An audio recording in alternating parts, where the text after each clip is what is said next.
بسم الله الرحمن الرحيم إن الحمد لله نحمده ونستعينه ونستغفره ونعوذ بالله من شرور أنفسنا ومن سيئات أعمالنا من يهده الله فلا مضل له ومن يضلل فلا هادي له أشهد أن لا إله إلا الله وحده لا شريك له وأشهد أن محمدا عبده ورسوله صلوات الله وسلامه عليه أما بعد يا أيها الذين آمنوا اتقوا الله حق تقاته ولا تموتن إلا وأنتم مسلمون يا أيها الناس اتقوا ربكم الذي خلقكم من نفس واحدة وخلق منها زوجها وبث منهما رجالا كثيرا ونساء واتقوا الله الذي تساءلون به والأرحام إن الله كان عليكم رقيبا يا أيها الذين آمنوا اتقوا الله وقولوا قولا سديدا يصلح لكم أعمالكم ويغفر لكم ذنوبكم ومن يطع الله ورسوله فقد فاز فوزا عظيما أما بعد فإن أصدق الحديث كتاب الله وأحسن الهدي هدي محمد صلى الله عليه وسلم وشر الأمور محدثاتها وكل محدثة بدعة وكل بدعة ضلالة وكل ضلالة في النار ثم أما بعد الحمد لله على نعمة الإسلام والسنة. All praise and thanks belong to Allah for guiding us to Islam and for guiding us to the Sunnah. We continue going over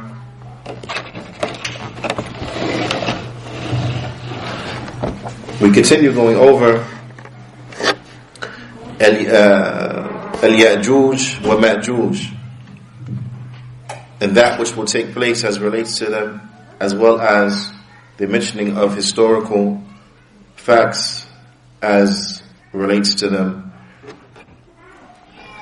Allah subhanahu wa ta'ala, He mentions Al-Ya'juj wa Ma'juj. He mentions their qissa, the historical facts as relates to them, في Qur'an, inside of the Qur'an. وهي معروفة, and this is well known. تقرأ في سورة الكهف, it is read inside of Surah Al-Kahf, as it comes at the end of Surah Al-Kahf, the historical account of them being trapped behind the wall. وقد أخبر الله سبحانه وتعالى أن ذا القرنين سار طرقا وسلك سبلا. And Allah subhanahu wa ta'ala, He informed us that Dhul Qarnayn, he would travel throughout the lands, he would travel throughout the earth. حتى إذا بلغ بين سدين, until he came to a path, or till he became to these two mountains. نعم وهما جبلين فيهما ثغرة, two mountains that have between them a pass. They have a mountain pass, an opening that is between them. وخلفهما يأجوج ومأجوج, and behind these two mountains then there were Ya'juj wa Ma'juj behind these two mountains. يخرجون على الناس, they used to come out, يعني من هذه الثغرة, they will come out from this mountain path upon the people, and they will cause a lot of corruptions. فيفسدون, they will cause a lot of corruption. They will have a lot of chaos. نعم. And the ulama, they explain that the chaos and the rancor that they used to do, then it was various types. نعم. فقال بعض المفسرين, some of the scholars of tafsir, they mention that what is meant by they will come out and they will make a lot of corruption amongst the people, يَأْكُلُونَ النَّاسِ. They said that they used to come out and they used to eat the people. They were cannibals. That they would come out and they would eat the people. نعم. وقال بعض المفسرين, and some of the scholars of tafsir, they mention يُقَتِّلُونَ النَّاسِ. They would come out and they would fight and kill the people. They would murder the people. نعم. وقال بعض المفسرين, and some of the scholars of tafsir, they said يَنْهَبُونَ مَا عِنْدَ النَّاسِ. That they used to take by force that which the people have. That they will come out and they will take it by force and they will take and rob from the people. The ulama, they explain that when you hear the likes of these descriptions when it comes to the tafsir, where they said that it could be this, or it could be that, or it could be this, they said that in most of these cases, this ikhtilaf is ikhtilaf tanawwur. It's an ikhtilaf of various different aspects, but nonetheless that are all true. And they said because you will find that there is no problem in harmonizing between the two, or between that which is mentioned, because they don't come to the exclusion of the other. So you find from this, when you reflect on it, that Ya'juj and Ma'juj, when they will come out from this mountainous path, they used to take by force what the people had. They will take it by force what the people had. And also the ulama, they explain, فَيَأْكُلُونَ الْأَخْضَرِ وَالْيَابِسِ. And they will eat all of the vegetation, the fresh and ripe vegetation, and the vegetation that had grown old and the like and dry. They will eat that too. They will eat up everything. They will eat up everything, and they will take what the people had. So when we reflect upon this, that can exist with killing the people. They will also fight against and they will kill the people. They will murder the people that they came in contact with.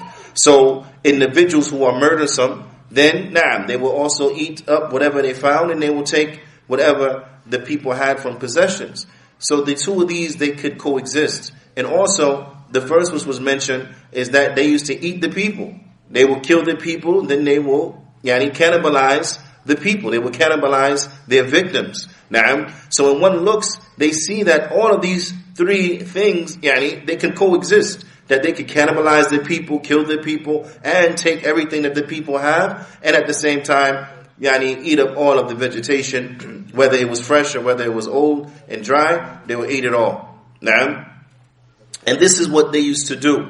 So when one understands, from this historical account, that was they used to do, then we understand, some of the ways and tendencies of these tribes, the ways and tendencies of Ya'juj or Ma'juj, so that when they come out in the end of time, then it could be expected from them the same type of things.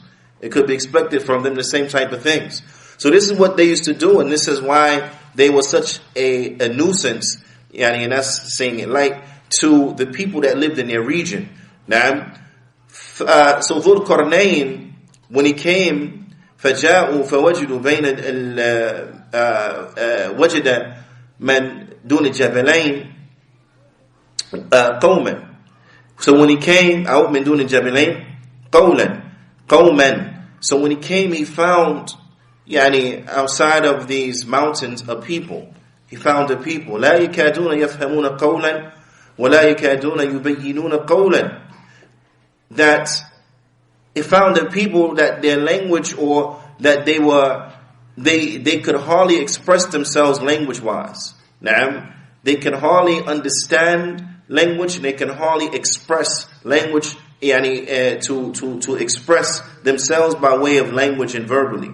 وَلَا يُبَيِّنُونَ وَلَا يَفْهَمُونَ. They weren't eloquent in what they said, and they didn't understand much of what was said to them. So they weren't eloquent in their speech, and they could hardly understand what was said to them, what was spoken to them. In any event, so you could imagine the likes of these people, that these are people, they have a problem communicating with others. They have a problem expressing themselves, and they have a problem understanding what is said to them. However, the fitna of Ya'juj and Ma'juj was so great that despite those hurdles and despite those barriers, they went to Dhul Qarnayn, na'am, and they asked him if he can build a hindrance between them and them. So they came to Dhul Qarnayn and they said, Ya Dhul Qarnayn, Ya Dhul Qarnayn, Inna al-Ya'juj wa Ma'juj mufsiduna fil ard. They said that verily, Ya'juj and Ma'juj, then they are, they spread corruption and rancor and chaos inside of the earth. They spread chaos inside of the earth.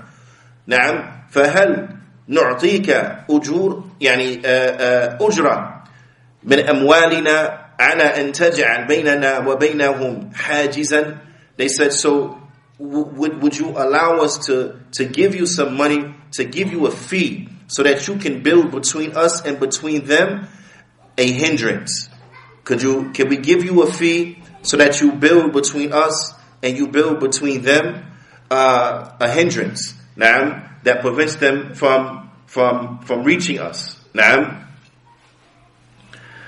Dhul Qarnayn, he responded to this request because Allah subhanahu wa ta'ala had blessed him tremendously and bestowed much favor upon him. فَقَالَ لَهُمْ, so he said to them, لِتَقْوَاهُ, he said to them, due to his piety and due to his abstention, his wara', he mentioned unto them, مَا مَكَّنِي فِيهِ رَبِّي خَيْرٌ, that what my Lord has given me is better. Now, that what my Lord has given me from mulk, from a kingdom, from money, from wealth, na'am, from strength, is better than what you have to offer. Na'am, is better than that which you have to offer, or that which you're offering me as a payment. Na'am. So rather, he told them, basically, he refused their payment and what they offered to give him. So he said to them, فَأَعِنُونِي بِقُوَّةٍ, meaning, help me with some strength, meaning, give me ummal, give me some skilled laborers, some ummal, ذَوِي صَنْعَةٍ, some skilled laborers. Now, laborers who they know what they're doing. They have skills in building and so on and so forth. Provide me with a workforce of skilled laborers. And this is what is meant, فَهَذِهِ هِيَ الْقُوَّةِ. This is what is meant by quwwah that is mentioned inside of the ayah. We said, help me out with some quwwah. Now, meaning, provide me a workforce of skilled laborers to help in the construction of this barrier.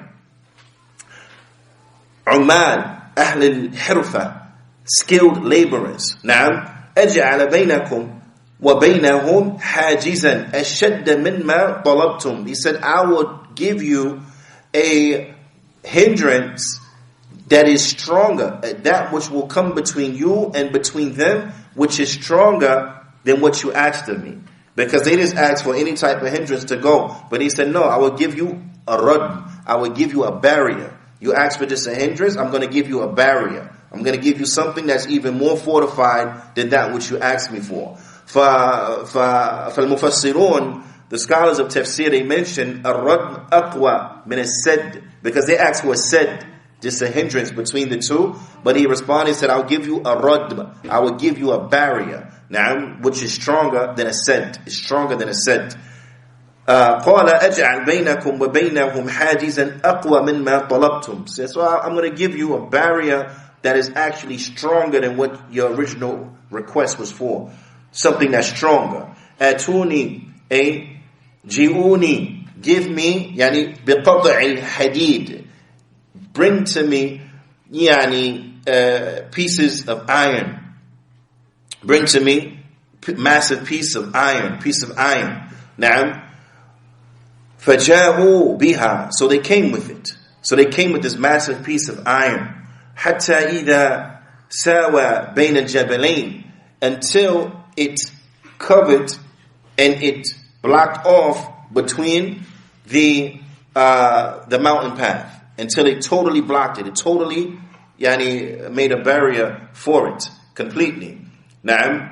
فَبَلَغَ الْحَدِيدِ رُؤُوسِ الْجِبَالِ, and this piece of iron, it not only covered the mountain path from side to side, but it was also as tall as the mountain itself. So it reached and extended all the way up to the peak of the mountain. Now, so one thing that a person takes away from this, now, is that this shows you that they had a level of skill and a level of technology that perhaps we don't fully understand.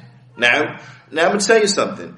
The modern man in their arrogance, they believe that no one who has ever walked the earth has done it to the extent and as fine as we have done it. Now, but when you understand these historical accounts in that, it brings serious doubt to that arrogant premise that we are just the most advanced and the most savvy and the most knowledgeable generation to ever walk upon the earth. But rather, Allah subhanahu wa ta'ala, He informs us in the Qur'an when Allah ta'ala refuted the hypocrites, and it's showing the hypocrites that punishment could come to them, that they can be destroyed, just like those who came before them were destroyed. Because those who came before them, as Allah Ta'ala informs us in the Qur'an, كَالَّذِينَ مِنْ قَبْلِكُمْ, like those who came before you, كَانُوا أَشَدَّ مِنْكُمْ قُوَّةً, that they were stronger than you. They had more strength, they had more resources than you have right now, and they got destroyed. So if they got destroyed and they were stronger than you, and they had وَأَكْثَرَ أَمْوَالًا, and they had more money than you, وَأَوْلَادًا, and they had more children or offspring than you, they got destroyed so you can get destroyed. But when one reflects upon this and they realize, subhanallah, those who came before, they were stronger and they had more wealth, more resources, and more lineage, and so on and so forth, then it brings into serious question the premise of these arrogant ones, these modern individuals who want to believe that, no, there has never been anyone upon the earth that's more technologically savvy, has more knowledge, and so on and so forth than us. Now when one just looks at some of the, and this is just this is just an example, some food for thought, but when one looks at, for example, some of the things that were built in ancient times. Some of the things that were built in ancient times, they're still here. Right? They're still here. Thousands and thousands of years later, they're still here. Granted, some of them were covered up by sand and, had to be excavated and the like, but they're here. And then many of them, just stood there all that time. So this is a sign for us to humble ourselves and to reflect that just as this great civilization, or these great civilizations that have built these things and have accomplished what they have accomplished, they're gone. They're gone. So just as they were wiped out, we can be wiped out. Just as, when they disobeyed Allah subhanahu wa ta'ala, the punishment came unto them, then likewise, if we disobey Allah subhanahu wa ta'ala, then a punishment will come to us. And when one reflects and they compare what they had from buildings and structures and so on and so forth, and compare that to what we have from building and structures, then we know that what we build with now, it won't last that long. It won't last that long. Yet what they built with lasted. So this gives you something to reflect on. That perhaps we're not the best that have ever done it. Perhaps we're not the most skilled that have ever done it. But when one reflects upon this, then they will see this is a great task. A piece of metal, a piece of iron, and for those who know what it takes to forge such a piece of iron, that's some serious technological savvy. And likewise, Dhul Qarnayn, he understood that they had the ability to do it. So he said, give me skilled laborers. Now, you want this built, I can build it. Keep your money, but provide me with a workforce of skilled laborers so we can get this job taken care of. So just that within itself shows that he understood that they had the technology needed to complete the task at hand. And that's just some food for thought. That's just something to think about. But so it covered from side to side. It totally covered the mountain pass, and it was as high as the mountain peaks. It was as high as the peaks of the mountain. So this is a tremendous barrier. This is a tremendous barrier. But not just that, the ulama, they mentioned that after this was done, that what is meant by unfiqhu, that to blow on it, unfiqhu alayhi bin nar, that put fire upon it, put fire upon this piece of metal. Because it was, and does anyone know about doing things like of this nature with metal? Once you put the raw metal into place, now you have to mold it and shape it and retrofit it to whatever it is you're placing it around. You're not just going to take a piece of metal, just put it, that's it. But then you retrofit it so to that which is around, which will require that it would a smoldering process. That makes sense, man. Right. So he said, then pour upon it, fire, blow fire upon it, حَتَّى إِذَا جَعَلَ الْحَدِيدِ نَارًا, until the piece of iron itself became fire, meaning that it became molten, until the piece of iron itself became molten. And some of the ulama, they speak about, perhaps some of the compounds that were involved in this process and that are a part of this barrier. So some of the ulama, they said, that it was said, أَعْطُونِي nuhasan. Some of the ulama said, what is meant, bring me some copper. Na'am. وقال بعض المفسرين, and some of the mufassirin, they say أعطوني رصاصا. They said, and give me some lead. Na'am. وقال بعض المفسرين أعطوني حديدا مذابا. They said what was meant was, and bring me more molten iron to be poured over it. Na'am.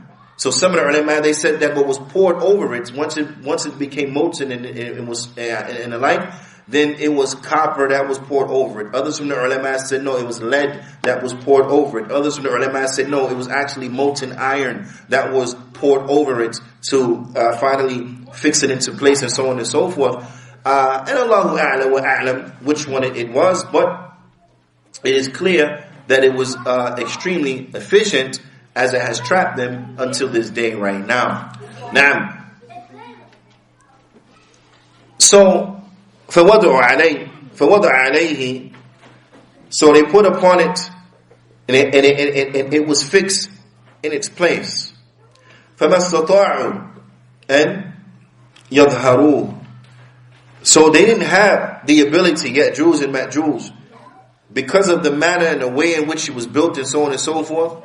They didn't have the ability to scale it. They didn't have the ability to climb over it. Now, some of the ulama, they mention also it could be that Allah subhanahu wa ta'ala did not allow that idea to come to them. Did not allow the idea of perhaps scaling it to come to them. Now, and this is what is understood by they didn't have the ability to scale it. Now, either because the idea was prevented to coming to them to try to climb over it, or because they were incapable of doing it, due to the manner in which the structure was built. Wallahu a'la wa a'lam. وَمَا اسْتَطَاعُوا لَهُ نَقْبًا, and they didn't have the ability to barrel through it. They didn't have the ability to put a hole in it and to pass through it. Now, and this is a rahmah, and this is why Dhul Qarnayn, once it was done, he told them, قال هذا رحمة من ربي. This is a mercy from my Lord. This is a mercy from my Lord that they can't scale it and they can't barrel through it. Now, this is a mercy from Allah subhanahu wa ta'ala. And as we know, as we have taken, that's come in authentic hadith, that they try to dig through it every day. They try to dig through it until the end of the day, and until they dig through it each day enough where they can see the rays of the sun coming through, and then the one in charge of them, he says, okay, stop, we'll come back tomorrow and complete it. And then when they come back, Allah Ta'ala, He puts the wall back stronger than it was from before, and then they got to start all over again. And this perpetually has been going on since they were trapped there. But all of this is what? This is a mercy from Allah Subhanahu wa Ta'ala. This is a mercy from Allah Subhanahu wa Ta'ala. A mercy from Allah, wa bi ahli al-ard. He meant that this is a mercy from Allah, from my Lord, for me and for the people of the earth. This is a mercy on all of us that they're trapped here and they can't get out. Now, and then he mentioned, as Allah Ta'ala, He tells us inside the Qur'an, فَإِذَا جَاءَ وَعْدُ رَبِّي, but when the promise of my Lord comes, نعم, جَعَلَهُ دَكَّا, that when the promise of my Lord comes, then it will be made dakka. So what is meant by that? Now, some of the ulama, they mentioned that what is meant by dakka, it means that it will be brought down to ground level, that it will crumble and be brought down to ground level, and they'll just walk over it, right? Wa others from Mufassirun, they mention جَعَلَ فِيهِ طَرِيقًا, that they will put in it, or that it will be made in it a path, an opening. It will be an opening that will be made inside of it. And Shaykh Sulaiman al-Ruhaili, حفظه ta'ala, he mentions وَهَذَا الْأَصْوَبِ. نعم وَهَذَا الْأَصْوَبِ. This is more correct, that there will be a pathway that will be made in it, meaning, so even when they finally get through it, it won't be destroyed altogether. But there will be a pathway, and then they'll be able to exit from that pathway when the promise of Allah subhanahu wa ta'ala, when it comes to pass. نعم. فقد مر معنا أن يأجوز ومأجوز يحفرون السد كل يوم. نعم. And as we have taken this, and as we have already went over the fact that they dig at it every day. They dig at it every day. نعم. طيب. So they have been constantly digging at it. And in the end of times, when it is decreed for them to come out, the head of that digging party, he will say, we'll come back tomorrow, insha'Allah. Naam, that will come back tomorrow, insha'Allah. And then when they come back the next day, it will be exactly as they left it. And then they will finish breaking through it, and they will break through, and they will come out to wreak havoc upon the human beings. Naam. Imam al-Nawawi, rahimahullah ta'ala, he mentions in the explanation of Muslim some notes on the hadith that comes in Sahih Muslim that speaks about when Ya'juj and Ma'juj when they will break out and come upon mankind. And this will be during the time of Isa ibn Maryam, alayhi salatu wassalam. Imam al-Nawawi is a long hadith. We take just a portion of it. Naam. Imam al-Nawawi, he mentions that as it comes in a hadith, that after Isa alayhi salatu wassalam, after he kills the Dajjal, ثُمَّ يَأْتِي عِيسَى ibn Maryam, as it comes in the hadith, the Prophet ﷺ, he said, ثُمَّ يَأْتِي عِيسَى ibn Maryam قَوْمًا قَدْ عَصَمَهُمُ اللَّهُ مِنْهُمْ, that there will be a people that Isa will come upon who Allah subhanahu wa ta'ala, He had protected them from the Dajjal. So there will be a people who they were protected from the fitna of the Dajjal, and then Isa, he will come upon these people. Naam, فَيَمْسَحُ عَنْ وُجُوهِهِمْ, and he will wipe their faces. وَيُحَدِّثُهُمْ بِدَرَجَاتِهِمْ فِي الْجَنَّةِ, and he will speak to them about their levels in heaven. Naam, and where they will be in heaven. فَبَيْنَمَا هُوَ كَذَلِكَ, and in the process of doing this, while he's interacting with these people, and at this time, إِذْ أَوْحَى اللَّهُ إِلَى الْعِيسَى, until Allah, He will reveal to Isa, إِنِّي قَدْ أَخْرَجْتُ عِبَادًا لِي لَا يَدَانِ لِأَحَدٍ بِقِتَالِهِمْ. Then Allah Ta'ala will reveal to Isa that verily, I have set loose some slaves of mine that no one has the ability to fight them. No one has the ability to fight them, meaning to beat them. لا قدر لأحد على قتالهم. Nobody, no other person on earth has the ability to fight them. Naam. You're not going to defeat them militarily. Naam. فَلَا تُقَاتِلُوهُمْ. Meaning, so what is understood is what? So don't try to engage them. That nobody will be able to fight them. So therefore, do not try to engage them. Don't try to fight them. Don't try to meet them on the battlefield. Na'am. فَحَرِّزْ عِبَادِي إِلَى الطُّورِ. So take my slaves to Tur. Take my slaves to Tur, to the mountain Tur, and inside of a citadel, for lack of a better term, inside of a fortress. Now, take my slaves there.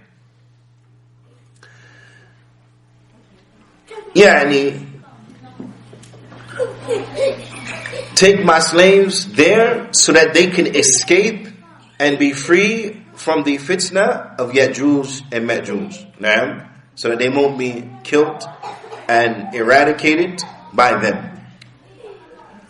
فَيَبْعَثُ اللَّهُ يَأْجُوجُ وَمَأْجُوجُ. So then Allah wants the Muslims, once Isa alayhi salatu wasalam and the Muslims are in the fortress above this mountain, then Ya'juj and Ma'juj, they will be set out. Now, وَهُمْ مِنْ كُلِّ جَدَبٍ يَنْسِلُونَ. They will come down from every path from every way. They will descend and they will come and they will sweep over the lands. نعم. فَيَمُرُّ أَوَائِلُهُمْ عَلَى بُحَيْرَةِ بَبَرِيَّةٍ. So the first of them, the massive legion of them, the first of them will come to the lake Tabariya. They will come to the Tabariya lake and they will start to drink from it. So the first of them, they will come to it and they will start to drink from it. Na'am.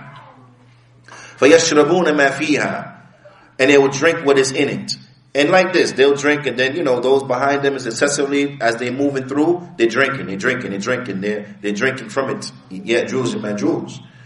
فَيَمُرُّ آخِرُهُمْ فَيَقُولُونَ لَقَدْ كَانَ بِهَذِهِ مَرَّةً مَا. So by the time the last of the army gets there, or the last of the force or the legion gets there, they will say, it's as if there used to be water here. It seemed like it used to be water here. There used to be a body of water. And that's an indication to show you how many of them there are. That's an indication to show you how massive amount they are in number. Now, وفي الرواية عند الترمذي, and inside of a narration, as it comes inside of a Tirmidhi, before that it says, وَيُحْصَرُوا. And they will be inside of the citadel, and inside of a narration, inside of a Tirmidhi, it says, وَيُحَاصِرُوا. Nabiyullah Isa wa ashabuhu. That one narration, it says that they will be, that they will be under attack, or they will be, is a word, and the words escape me right now. They will be besieged. They'll be besieged. They'll be there, and they won't be able to get in, but the Muslims will not be able to get out. So they will be besieged. And then another narration that says that Nabiullah Isa and his companions, they will take shelter in this fortress or in this structure. They will take shelter there, but they will be besieged in this shelter. So to the point where, again, when people are besieged, whatever resources they have, that's the only resources they have. They have no other resources. So there's no supply chain. So there's no new supply coming in. There's no new food coming in. There's no new vegetation or vegetables coming in or anything like this. So whatever you had when you closed that gate, that's what you have. But they will be besieged there, so much so, and to such a point and for such an extent that, as the Prophet ﷺ, he said, حتى يكون رأس الثور لأحدهم خيرا من 100 دينار لأحدكم اليوم. He says, so much so until the head of a bull will be more valuable to one of them than 100 dinar is to one of you today. Now 100 dinar to the to the Sahaba, that was a lot of money. That was a lot of wealth.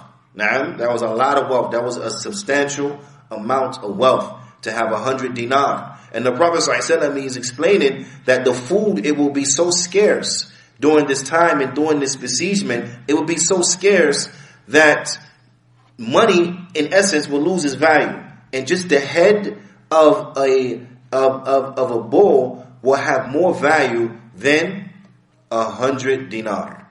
Now, and we all know, well, maybe not all of us, but many of us know how much meat is on the head of any particular animal. Now, there's some meat that's there, but it's not like, prime real estate as far as meat goes for an animal. Now, but this is to the extent in how scarce the food it will be. This is to the extent, and this is how scarce the food it will be. So at this time, and mind you now, the food is running out. They're still being besieged by Ya'juj and Ma'juj. They're still there. They're still trying to get in.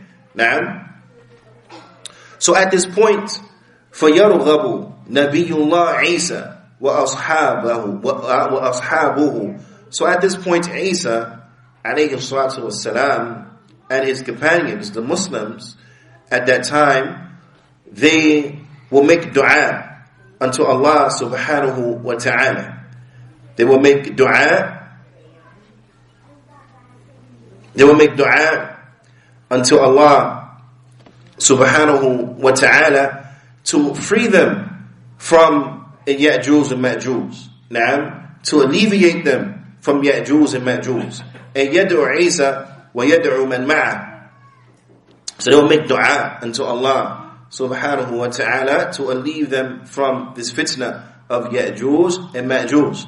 فَيُرْسِلُ اللَّهُ عَلَيْهِمْ النَّظَفِ. So Allah subhanahu wa ta'ala, He will send upon them an-nadhaf. And an-nadhaf, it's a dude, naam, it's like a worm. The best I could give you some understanding of what it is as a description, but it's similar to a boatfly maggot. It's similar to a boatfly maggot. Now, the ulama, they explain that what this nadhaf, what this is يعني دود يكون في أنوف الدواء. Is this يعني like a boatfly, this type of maggot, parasite or whatever, that يعني the animals, they get it inside of their noses and also inside of their necks, and it wreaks havoc upon them. So Allah subhanahu wa ta'ala, He will send upon them فَيُرْسَلُ اللَّهُ عَلَيْهِمْ النَّظَفِ فِي رِقَابِهِمْ. He will send this nadhaf, and it would to their necks. And this worm-like creature, it will be sent to their necks, or this maggot-like creature will be sent in their necks. Na'am, فَيُصْبِحُونَ فَرْسًا. So by time morning comes, they will be farsa, mawta. They will be dead. They will have died. And the Prophet sallallahu alaihi wasallam, he said, كَمَوْتِ نَفْسٍ وَاحِدًا. They would die like the death of one soul. Naam, they would die like the death of one soul. ثُمَّ يَهْبِطُ نَبِيُّ اللَّهِ عِيسَى عليه الصلاة والسلام وأصحابه إلى الأرض فلا يجدون في الأرض موضع شبر إلا ملأه زهمهم ونتنهم. They will come down from the mountain, and they will not find even a handspan in the earth, except that it will be present there, their rotten bodies and the nasty smell that comes from off of them. There will not be a handspan in the earth except that you will smell the awful smell that's coming off of their corpses. Na'am, فَيَرْغَبُ. So at this point, and due to the massive amount and so on and so forth, the Muslims wouldn't be able to do anything with this as far as removing them. فَيَرْغَبُ نَبِيُّ اللَّهِ عِيسَى وَأَصْحَابُهُ إِلَى اللَّهِ. So at this point, Isa and his companions, they will make dua unto Allah subhanahu wa ta'ala. فَيُرْسِلُ اللَّهُ طَيْرًا كَأَعْنَاقِ الْبُخْتِ. So Allah ta'ala, He will send birds that have the necks like the bukht camel. And the bukht is a camel that has a long neck. Is a camel that from its characteristics, it has a long neck. So Allah subhanahu wa ta'ala, He will send these birds that have these long necks, and these birds will come and pick up the bodies. نعم فتحملهم. They will come and pick up the bodies. فتطرحهم. And they will throw them and disperse of them حيث شاء الله, wherever Allah wills. ثم يرسل الله مطرا. نعم. And then Allah subhanahu wa ta'ala, He will send the rains. نعم. And as we heard from the telling of the Shaykh Usama al-Utaybi حفظه ta'ala, that this will be after a period of drought where it wasn't raining. نعم. And then Allah subhanahu wa ta'ala, He will send the rains. وَلَا يُكِنُّ مِنْهُ بَيْتُ مَدَرٍ وَلَا وَبَرٍ. And they will not last any type of house that was made of hardened clay, or any type of house, any type of hut that was made from hair or a straw or what have you, except that it will be knocked down. This is how torrential the rains will be, that it will knock down all of these structures. Now, and thus the earth, it will be cleaned. Thus the earth, it will be cleaned. There also comes a hadith inside of the Sunan of Imam Ibn Majah with the authentic chain from graded authentic by Imam Al-Albani, that once جاء أنهم عند الموت يأجوز and Ma'juz, that when the people of Ya'juj and Ma'juz, that when Ya'juj and Ma'juz, when they die, the Prophet ﷺ, he said, فَيَمُوتُونَ مَوْتَ الْجُرَادِ. So they will die the death of the locusts. Now, they will die the death of a locust. Now, for those who know, when the locusts, when they die, is like they fall on top of each other, right? So when they die at once, and they fall all on top of each other. And likewise, this is how Ya'juj and Ma'juj, when they die, then this is how they're going to fall down. Like all on top of one another. يَرْكَبُ بَعْضُهُمْ بَعْضًا. That some of them, they be falling on top of the other from amongst them. نعم. فَيُصْبِحُ الْمُسْلِمُونَ لَا يَسْمَعُونَ لَهُمْ حِسًّا. So when they die, and they all fell on top of each other, mind you now, the Muslims, they were basically trapped inside of their fortress. They were besieged, they were trapped inside of their fortress. So you can imagine, while being trapped inside of the fortress, they, on the outside of the fortress, they'll be doing whatever it is that they'll be doing. So they'll be making a lot of noise between the speaking and whatever the case is. So you will hear their noise for them ruffling around and moving about. But once they die like this, the Muslims in the fortress, they won't hear any sounds from them. نعم لا يسمعون لهم حسا. They won't hear from them a peep, not a sound at all. أي لا يسمعون لهم صوتا. They hear no noise from them, no noise coming from their camps. نعم وهم يخافون منهم. And mind you now, you hear no noise coming from them, but you're scared. You're scared of these people. You understand? So, in other words, I'll give you an example. If a dog was chasing you, right, and you ran behind a gate, but it was a type of gate where you couldn't see over it, or whatever the case is, right? But a dog is chasing you, ran behind the gate, and you hear the dog barking. You're scared, but you're not that scared, because you know the dog can't get through the gate, and you know where the dog is at, because you can hear it. That makes sense? You know where the dog is at, because you can hear it. So you know, okay, he's still over there a little bit. But now what will happen if the dog stopped barking? Your fear will intensify, because now you're like, okay, now you're going to start looking around. Is there another way to get in here? Did the dog figure something out? So he stopped barking because he found a way in? So now you're going to start checking the perimeter, make sure there's no cracks, there's no other door you didn't realize that was still open. So now your fear intensifies. Right? So likewise, they were terrified of Ya'juj and Ma'juj, but when you hear their noise, you know, okay, they still over there. So now once they died, and it goes quiet, now the fear intensifies. Oh, what's happening? They're quiet. That's a bad sign. What they up to, right? It's like anyone who has small children, as long as they making noise, you're okay. It's when everyone is quiet. Okay, now you got to get up and walk around the house and see, what's going on? Because if they're quiet, that usually means they're up to no good. Right? Like, adequately had. So at this point, they won't hear from them anything. Now, so فَيَقُولُونَ, they will say, يعني من رجل يشري نفسه ينظر ما فعلوا. So they will say, listen, who wants to, who's going to be brave enough? What man will buy himself, meaning what man will be brave enough to risk losing his life to go to see what are they up to? Who is going to be brave enough to go out on this mission, this reconnaissance mission, risking their lives, right? To see what are they up to? Now, meaning who from amongst you is going to sell his soul to Allah?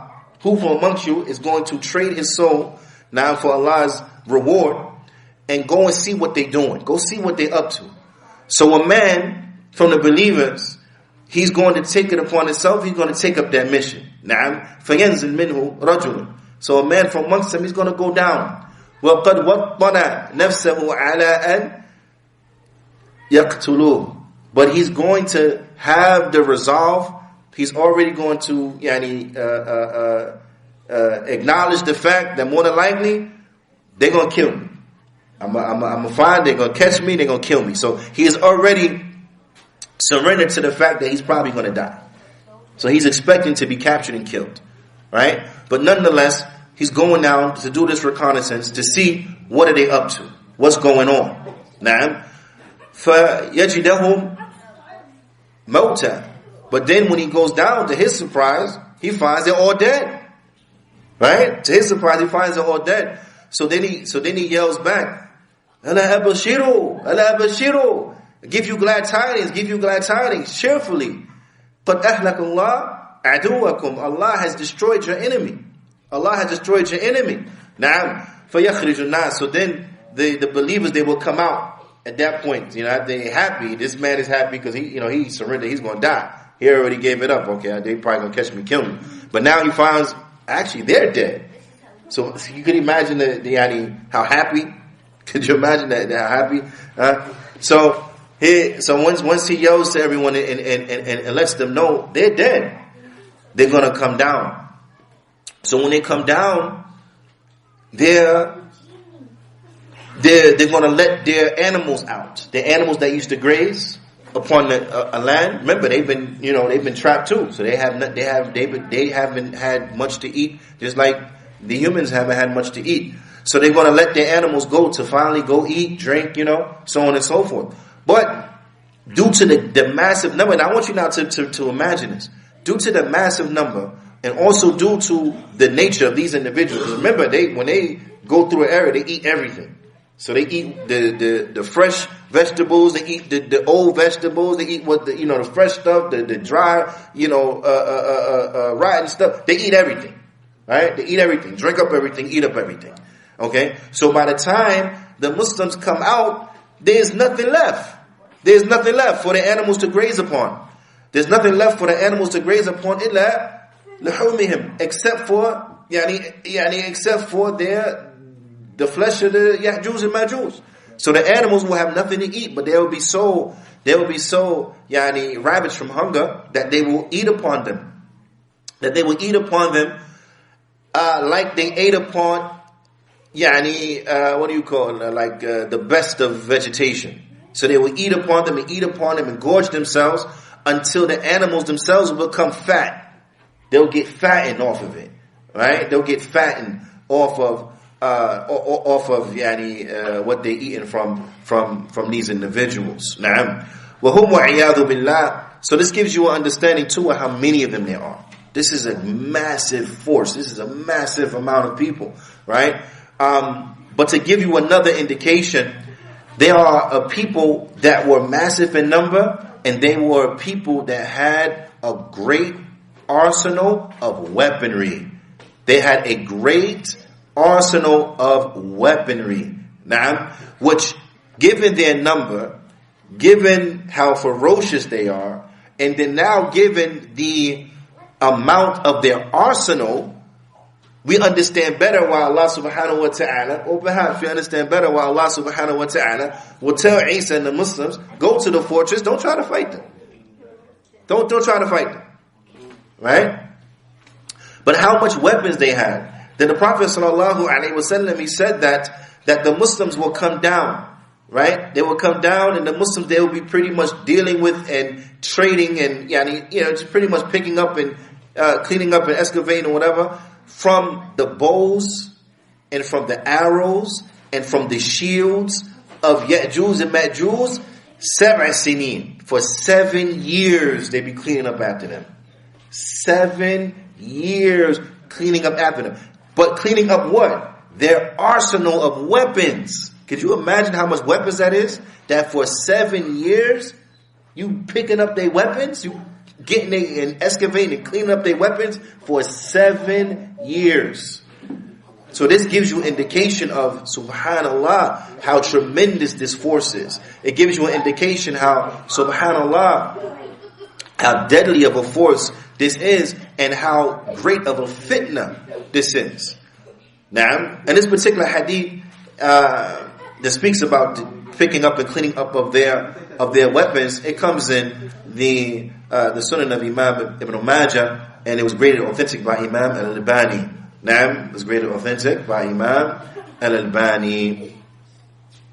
Ala kulli hal, when we understand the likes of these things that are going to take place, and it is important that we strive to learn about them with sound knowledge, because the effects that they have upon our iman, or the effects that they have upon our deen, they are tremendous. Because these all are signs and things in which give us alert to get ourselves ready and to prepare ourselves for meeting Allah subhanahu wa ta'ala, and to rectify ourselves and to fix what needs to be fixed from our adherence to the deen of al-Islam, to increase on what we could increase upon from righteousness, to decrease on what we need to decrease upon from sins and transgressions, and to make tawbah to Allah subhanahu wa ta'ala, and to focus in on and to readjust our perspectives so that we look at that which is important. Because living in this world, day in and day out, in this rat race, it's easy to lose focus. It's easy to lose focus and to lose sight of the greater goal. It's very easy to lose focus and to lose sight of the greater goal. And it is important as a believer that we never take our eyes off of the greater goal. And the greater goal is the ultimate goal, and that is meeting Allah subhanahu wa ta'ala, and He's pleased with you. That is going to the Jannah. That is escaping the fire. This is the only thing really. This is the only thing really that is important.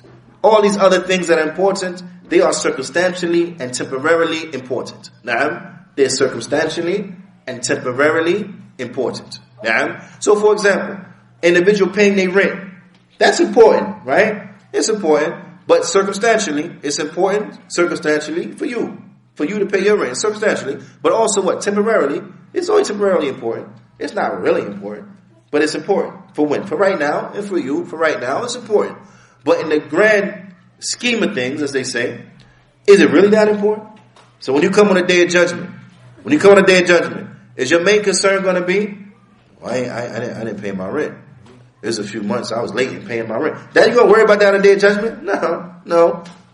Whether you had a T-bone steak or you had peanut butter and jelly, which one is it really that important? Now you come on the day of judgment, and are you going to be worried about that you ate, I don't know, 1 million peanut butter jelly sandwiches in your life or not? No, you're not going to care about that. What's going to be your main concern? Going to Jannah. Not going into the hellfire. Escaping the hellfire.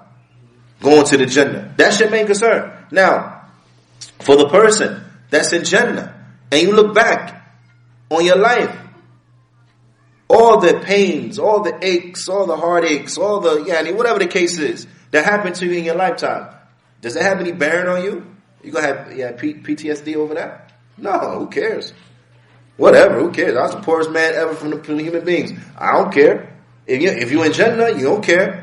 Nah, but if you was the richest man ever to walk the earth, but you was in the hellfire, what's your riches and what your time on earth mean for you? Nothing. Nothing.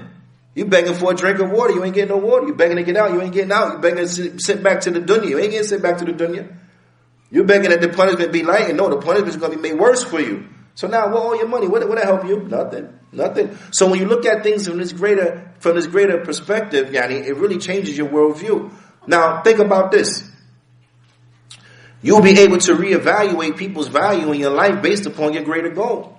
Now, so let's do this for example. You're a young man, you want to get married.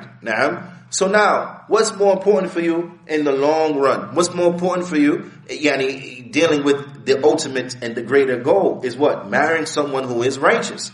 So however pretty and beautiful and whatever it is and charismatic that girl may be, if she's a girl that is despicable in her character, she is a kafir, she don't believe correctly, and so on and so forth, she not helping you get to the Jannah, then how much value does she really have? None. She has no value at all. She's worthless.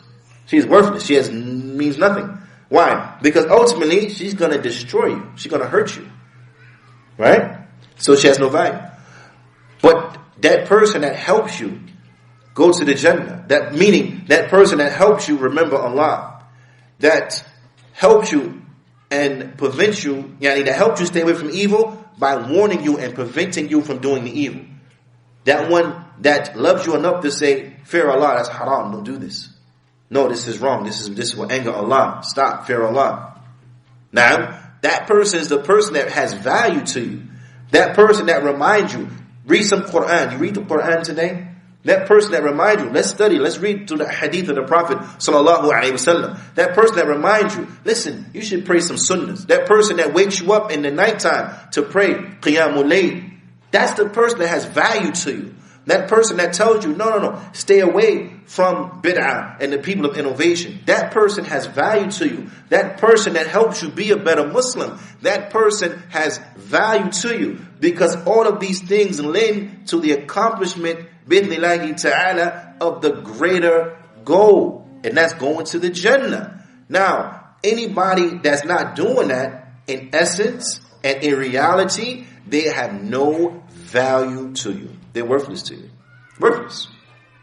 I don't care how much money they got. I don't care how fine they are. I don't care what kind of car they drive. I don't care whatever. They're worthless to you. If you're not going to help me go to Jannah, then what I need you for? Right? This is the reality.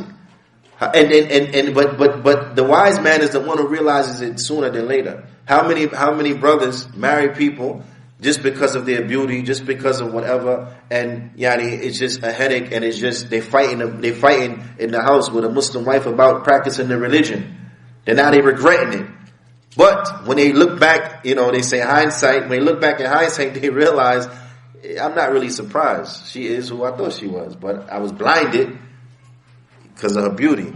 I was blinded because of whatever else. It blinded me. But I saw these stuff before though, but I just overlooked them because I figured, I'm going to change her. She going to, you know what I mean? And likewise for the sisters. To end up regretting. So we have to look at things through this aspect. We have to look at things from this perspective. Things that are ultimately going to help us in the hereafter. Not things that will give you a temporary victory that will lead to eternal loss. No. Things that will help you in the ultimate victory, and that is meeting Allah subhanahu wa ta'ala, and He's pleased with you. That's it. If you meet Allah and He's pleased with you, khalas, that's the only thing that's important. That's it. You see?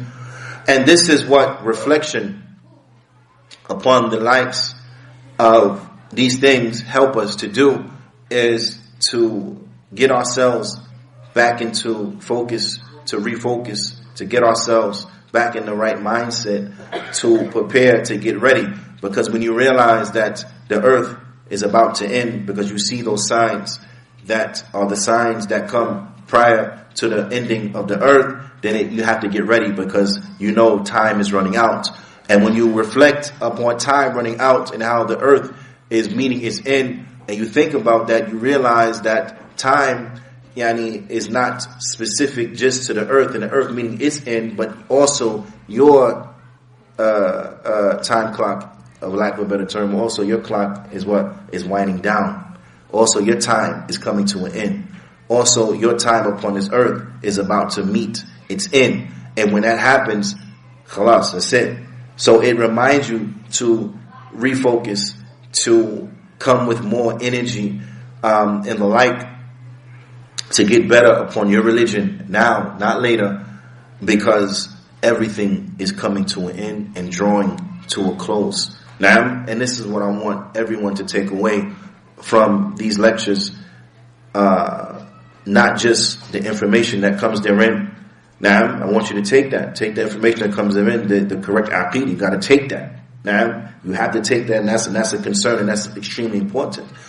But it doesn't end with you. It doesn't end just with you taking it.